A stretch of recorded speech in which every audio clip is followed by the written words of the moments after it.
এই মুহূর্তটার জন্য আর আমিও অপেক্ষা করেছিলাম। তো দেখতেই পাচ্ছ তোমরা সবাই।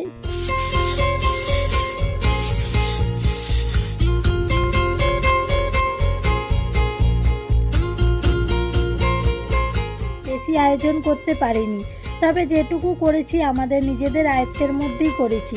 খুব সুন্দরভাবে করেছি আর আমরা নিজেরা প্রচুর খুশি হয়েছি। জানি না তোমরা কে কতটা খুশি হবে, তবে আমার বর এত আয়োজন দেখে প্রচুর খুশি হয়েছে। আর এত কাজের চাপ ছিল যে অ্যানিভার্সারি সেলিব্রেশন করার সময়ই হচ্ছিল না।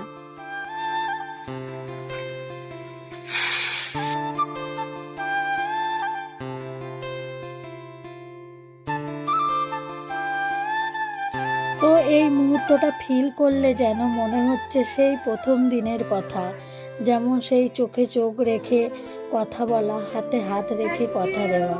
আজকের দিনটা ভালোই আনন্দে কাটালাম। নেক্সট ভিডিওতে আবার দেখা হচ্ছে। তোমাদের কাছে এই ভিডিওটা কেমন লাগলো অবশ্যই কমেন্ট করে জানাবে। Tata, bye bye.